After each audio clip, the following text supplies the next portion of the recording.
যে খবরের শুরুতেই চোখ রাখবো, ভোটে কেন্দ্রীয় বাহিনী মোতায়েন নিয়ে এবার জয়েন্ট ডেপ্লয়মেন্ট কমিটি গঠন করলো মুখ্য নির্বাচনী আধিকারিকের দফতর। এবং আজ দুপুরে মুখ্য নির্বাচনী আধিকারিকের দফতরে কমিটির বৈঠক রয়েছে। কোথায় কত বাহিনী মোতায়েন, কিভাবে তা কাজ করবে তা ঠিক করবে এই কমিটি। এ সম্পর্কে আরো জানবো। রুমা পাল প্রথমে এই মুহূর্তে টেলিফোনে রয়েছেন। রুমা, ইতিমধ্যে জয়েন্ট ডেপ্লয়মেন্ট কমিটি গঠন করা হয়েছে, যে কমিটির আজকে বৈঠকও রয়েছে। কেন্দ্রীয় বাহিনী নিয়ে ঠিক কি সিদ্ধান্ত নিতে পারে, কি হতে পারে আজকের বৈঠকে?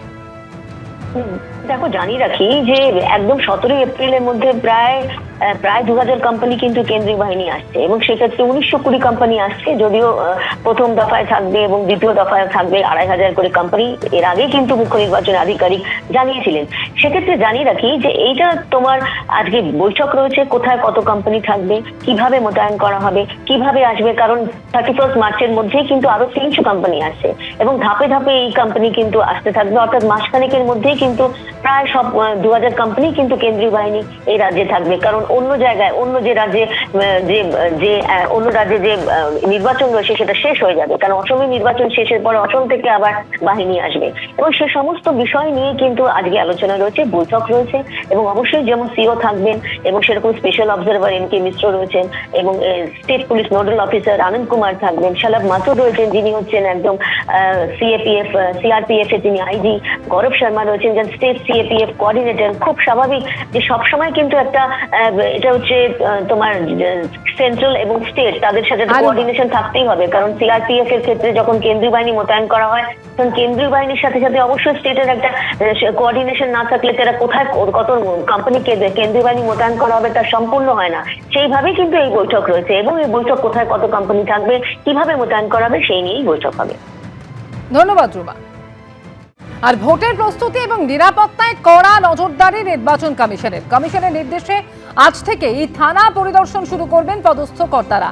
থানায় থানায় পরিদর্শন শুরু পুলিশ কমিশনার এবং পুলিশ সুপারদের।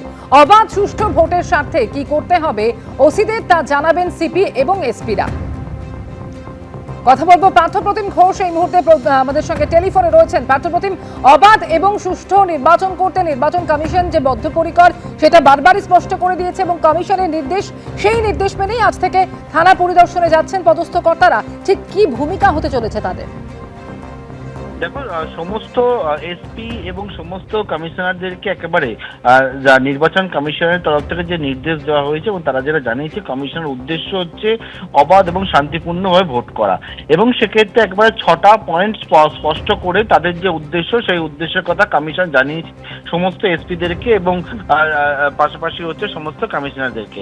যে বিষয়টা সেটা হচ্ছে এই 6টা পয়েন্টে। প্রথম হচ্ছে যেটা হচ্ছে হিংসা মুক্ত, দ্বিতীয় হচ্ছে প্ররোচনা মুক্ত, তৃতীয় হচ্ছে ভয় মুক্ত, চতুর্থ হচ্ছে একেবারে নো ছাপ্পা, পাশাপাশি হচ্ছে নো বুথ জ্যামিং, এবং অপরটা হচ্ছে নো একেবারে সোর্স জ্যামিং। এই 6টা পয়েন্ট স্পষ্ট করে বলা হয়েছে সমস্ত সিপি এবং এসপিদেরকে। এবং সেই মতো একেবারে কমিশনের নির্দেশ যাতে আজকে সমস্ত কমিশনার থেকে শুরু করে এসপিরা একেবারে ফিল্ডে নেমে সমস্ত যে থানা রয়েছে সেই থানায় গিয়ে বাহিনীকে, ওসিদেরকে এবং থানা যে সকল বাহিনীর যারা রয়েছেন তাদেরকে স্পষ্ট করে সেই নির্দেশের কথা একবারে, যেটা কমিশনের কি উদ্দেশ্য, এই 6টা পয়েন্ট স্পষ্ট করে যাতে বুঝিয়ে দেয়। এটা কিন্তু নির্দেশ দেওয়া হয়েছে সমস্ত সিপি এবং এসপিদেরকে। সেই মতো ইতিমধ্যে রাজ্যের বিভিন্ন জায়গায় যেমন এসপিরা তারা আজকে সকাল থেকে কমিশনের নির্দেশ মেনে বেরিয়েছেন, অন্যদিকে কমিশনাররা তারাও কিন্তু বেরিয়েছেন। ইতিমধ্যে বাগুইআটি থানায় আমরা দেখলাম যে বিধাননগর কমিশনারের সিপি মুরলীধর তিনি এসে পৌঁছান। এছাড়া হাওড়া, মুর্শিদাবাদ সহ বিভিন্ন জায়গায় এসপিরা তারাও কিন্তু বেরিয়েছেন। অর্থাৎ কমিশন বারবার করে যে বৈঠক করছে, সেই বৈঠকের পরে একের পর এক যে নির্দেশ দিচ্ছে, সেই নির্দেশের পরিপ্রেক্ষিতে একেবারে স্পষ্ট বার্তা কমিশনের যে একেবারে থানায় নেমে গিয়ে ফিল্ডে নেবে কিন্তু সিপি এসপিদেরকে, তাদের কিন্তু বাহিনীকে গোটা বিষয়টা ব্রিফ করতে হবে। কমিশন একেবারেই কিন্তু যেটা তারা বলছে তাদের উদ্দেশ্য অবাধ এবং শান্তিপূর্ণভাবে ভোট করা, এবং সেই 6টা যে তাদের উদ্দেশ্য, সেই উদ্দেশ্য কথা ব্রিফ করার নির্দেশ। এবং সেই মতোই সমস্ত থানা গিয়ে এসপি এবং সিপিরা সেটাই কিন্তু ব্রিফ করছেন সকাল থেকে দেখতে পাচ্ছি। ধন্যবাদ পার্থ।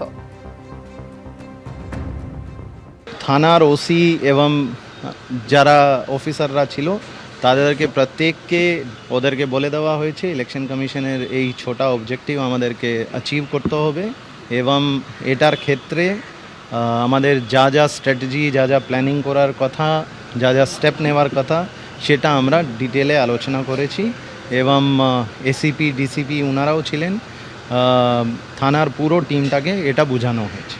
এবিপি আনন্দ, এগিয়ে থাকে, এগিয়ে রাখে।